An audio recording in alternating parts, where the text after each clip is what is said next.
Now, Thanksgiving is this week, right? So you get a Thanksgiving sermon. That's the way this is. I can't do it next week because that's happening. Get ready for Christmas. I already hear. 3 weeks ago, I went to Taco Bell and heard Christmas music. You can't skip Thanksgiving. So today is about returning thanks, and I picked the scripture from Deuteronomy that talks about returning our first fruits, the first fruits of our bounty, and also about remembering the stories of salvation that have brought us to this time and place, all the while giving thanks to the ones who made it all. Can you all see the screen? Yes. I can.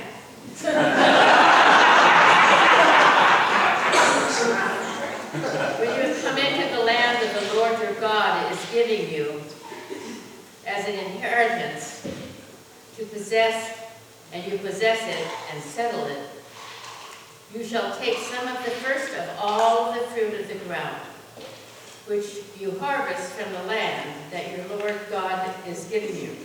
And you shall put it in a basket and go to the place that the Lord your God will choose as a dwelling for his name. You shall go to the priest who is in the office at that time and say to him, Today I declare to the Lord your God that I have come into the land that the Lord swore to our ancestors to give us. When the priest takes the basket from your hand and sets it down on the altar of the Lord your God, you shall make this response before the Lord your God. A wandering Aramean was my ancestor. He went down into Egypt and lived there as an alien. Few in number, and there he became a great nation, mighty and populous. When the Egyptians treated us harshly and afflicted us by imposing hard labor on us, we cried to the Lord, the God of our ancestors. The Lord heard our voice and saw our affliction, our toils, and our oppression. The Lord brought us out of Egypt with a mighty hand and an outstretched arm, with a terrifying display of power, and with the signs of wonder. And he brought us into this place and gave us this land, a land flowing with milk and honey. So now I bring the first of the fruit of the ground that you, O Lord, have given me. You shall set it down before the Lord your God and bow down before the Lord your God. Then you, together with the Levites and the aliens who reside among you, shall celebrate with all the bounty of the Lord your God has given to you and to your house. This is the word of God. God is so speaking. Thanks be to God. A wondrous God of bounty and blessing, who sows the seeds of love and justice and living right, who pours upon our lives blessing upon blessing upon blessing. We give you thanks. We praise your holy name. Come to us and remind us what it means to be truly thankful, to live a life of thanksgiving, to offer you our first fruits. Bless the speaking, the hearing, and the living of your holy word. Amen. So I haven't told this story in a while, but when I think of tithing, I always think of this story. There was once a guy that made a covenant with God and with another pastor about tithing. Tithing is 10% of your income. And at the time, of course, they didn't have any money. They were both starting out. They were poor, but things changed. And this lay person, actually, his life started to change and be very blessed. And when he made $10,000 that first year, he wrote a check and gave 1,000 of it away, a tithe. Then he earned $100,000. When he got to that stage, still $10,000 he gave to God. He even made it to become a millionaire. He made $1 million in 1 year. And you know what he did? He gave $100,000 to God.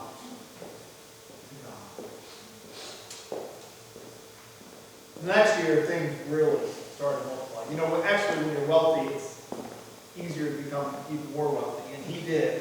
He made $6 million the next year, and he was looking at that because he hadn't really given anything all year. And it's getting close to the end of the year. $600,000. And he just couldn't do it. So he calls up this minister that he knew years ago, the guy who moved, but he found him, and he went into his office and he begged the man and said, look, you've got to let me out of this covenant. You know, this tithing, it's got to stop. It was fine. I mean, it was fine when I only made $10,000. You know, then I only had to give $1,000 away. But $600,000 is just too much. You've got to do something. So the minister, he gets on his knees and he begins to pray. Silent. And it's going on and on. And the other guy's there. He's getting anxious. Well, what are you doing? You're praying? You're praying, right, to get me out of this covenant so I don't have to tithe anymore. And he stands up and he says, no, I'm not praying that. I'm praying that God will reduce your income back to the level where $1,000 is going to be your tithe, because that's when you understood how you're supposed to live. And I don't think the guy really appreciated that prayer. Oh yeah, I'm making $6 million, now I'm making $10,000. Okay. Anyway, today we have a passage about giving your first fruits to God. And that's, in a way, like a tithe. It's giving back a portion of what God has given us, first fruits. Now, if there's one profession that I have a lot of respect for, it is farming. Now, I don't know if I would have the faith to be a farmer. If you think about farmers, they put all that faith and seed and all that investment, all that promise into the ground with the hopes that it's going to produce. That there's going to be a harvest.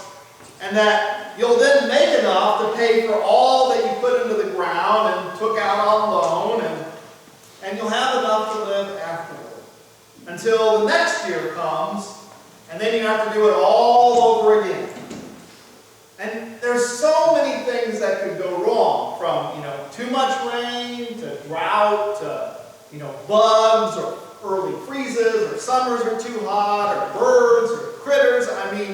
And even if you have a really good crop, sometimes you're trapped in the economy and you can't get a good enough price for your crop. There are many challenges to being a farmer. So why would anyone in their right mind want to be a farmer? But the reason I talk about farming is because back in the day when this was written, that's what the Israelites did. Everybody was farmers. Everybody was a farmer. And that's just how they lived. And so they were told that they had to give their first fruits. The first fruits to God. Now, we're followers of Jesus and the way of Christ.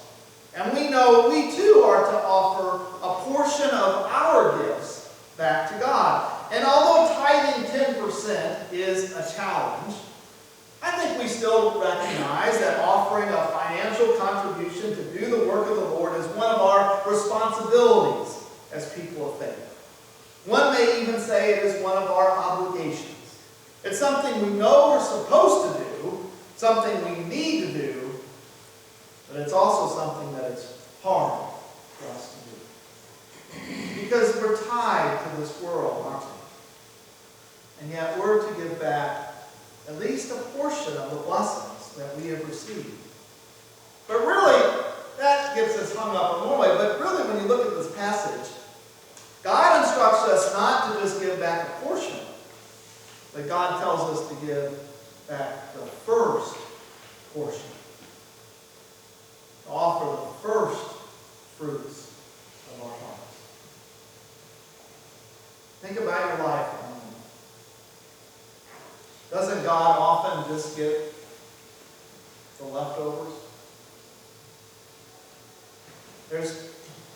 Happens to me.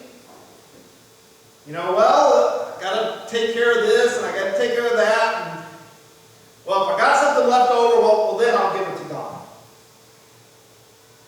But here the Lord says, no, I want the first fruit. I want the choicest portion. I want the very first part of your bounty. I want the best part. Now, we're going to pass the church budget today, I hope. And, so we talk about church finances, level of commitment, how much to give, all that stuff. I'm sure you're like, always hitting me with a money sermon today. That's part of it, yes, I guess. But think about first fruits. It's not just money that I'm talking about and what God is talking about when He's giving your first fruits. Think about time. Are you giving God the best part of your time? Are you giving God the best part of your energy? Does the Lord get the first fruit of your day? Is that how you start off each morning? Is it a priority? What comes first in your life? Now, I think about this congregation. And the next part of the passage is about remembering. They tell them that you have to remember the story. The Israelites had to remember about that wandering Aramean. And the whole story of Egypt and salvation. But me here at Hope United, I start thinking about the early days of how this church got started. And how we wanted to be a blessing to others. That we wanted a place that was welcoming to all. Because I knew that there were people that were hurting, that they were wounded, that they had been shut out. Others had told them that God didn't love them. But I knew that God loves all of us, just the way we are. And we have had such stories of healing and salvation right here in our midst. Some of you here today can testify to the way God has worked in your life right here. We meet people on the street and we know the stories of our church and how important that is to remember. And in our own lives too, right? We remember things of our stories, the things that brought us closer to God. We remember those times that we were blessed by God and saved by God. Our roots, events that define us, even have shaped us. They carry significant meaning in our life. I remember stories when I was growing up. And actually, some of those stories, I wasn't even alive then, but from my parents telling them and retelling them, they've become part of me. And the values that are around there, they made their way into my heart. Here's one story. When I was, my folks, when they were starting out, they were, of course, poor. They were broke. They were both teachers. They were young. They got married right out of college. Their parents didn't have squat either, and they weren't very supportive, and so every day was a struggle to make ends meet. But my parents made it nevertheless. And in those days, of course, before electronic transfer, especially people had a healthy suspicion of the banking industry, people like to get cash. I mean, gosh, I don't carry cash at all anymore, but I mean, you have it in your hand because you didn't trust the bank, you didn't trust anybody else. It was better just to keep it because at least you had it in your hand. And so, of course, my parents, when they went to the bank to cash their check, they would get cash, and that cash had to last until the next paycheck, all their bills and that sort of thing. Actually, it's probably a good way to be more responsible if you have all that you own and all that you can spend in your hand instead of credit. Well, my parents tell the story that one time they went to the bank and it was a very windy day. And they had gone, I guess they still had an outside teller or a window or something, and they cashed my dad's check and the lady gave them an envelope, but then this gust of wind, I don't know if they were looking at it, takes the envelope and $20 bills, to the horror of my parents, start floating, down the parking lot. And of course they're freaking out, they're stressing out, they gotta get out of the car, they're running down the parking lot trying to find these bills and collect them more, because that was their rent, that was their groceries, that was what they needed to live on. Now, I know at that time they were really stressed out about it. Because, they needed that money. But when they talk about the story now, they're laughing about it, and they realize that they got enough of those $20 bills to make it to the next rent. And who knows?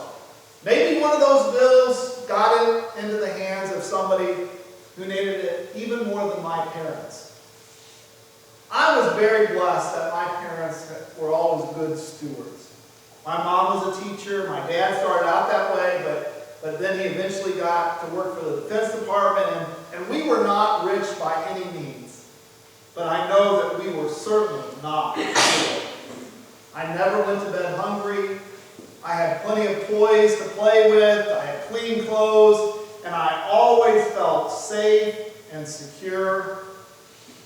And I am blessed because of it. And I was loved. I was loved by my parents. I was loved by their example. And by their example, I also learned that money is not the end-all of happiness.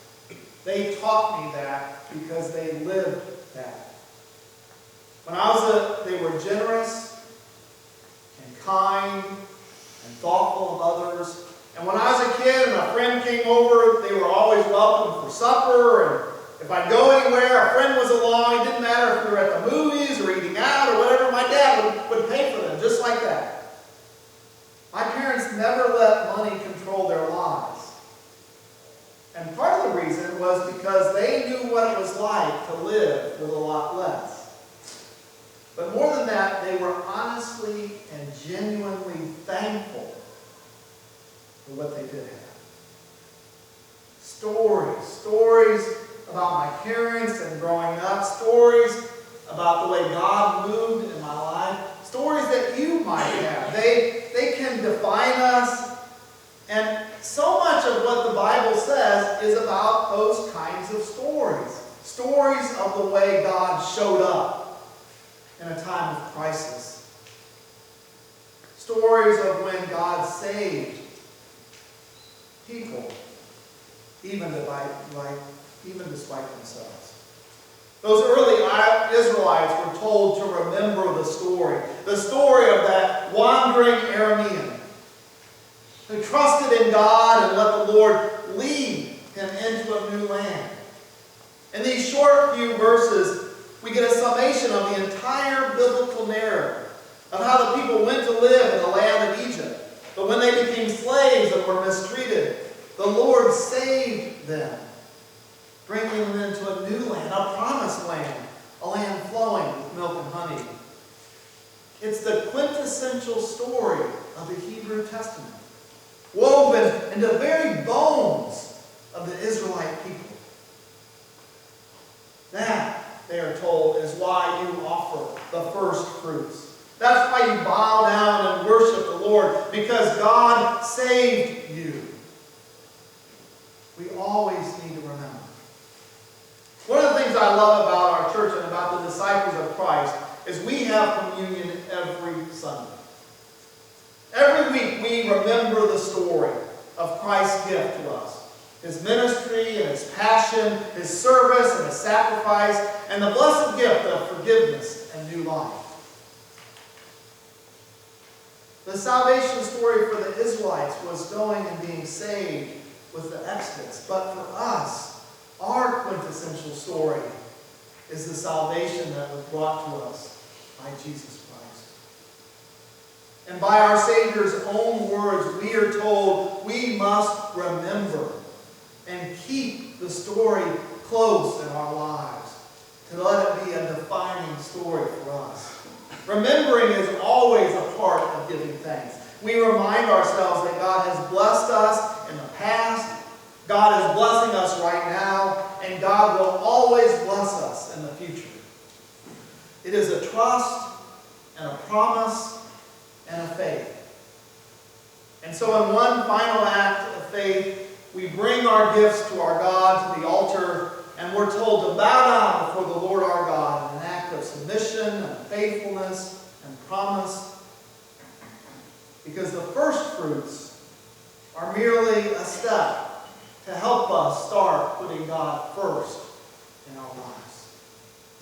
This is how we honor God for God's faithfulness and how we show our love and gratitude for what God has done, is doing, and will always do in our lives. And we trust that God will use these fruits that we offer to continue the work of the Lord, to build God's kingdom, to share the good news of Jesus Christ. And although we may be reluctant because the Lord knows, we can be selfish, we can be self-centered, we have our own hang-ups. But when we practice this, it helps us. It helps us to know that God does bless us when we offer our first fruits. Offer the first fruit of our labor, the first piece, the best piece. Because we know when we do that, it helps put God first in our lives so that we can trust in the Lord. My friends, offer the first of your fruits to God. Because when you do, you become the instrument of God's will. You become a vehicle of God's grace. And you become a vessel of God's abundant and redeeming love. Thanks be to God.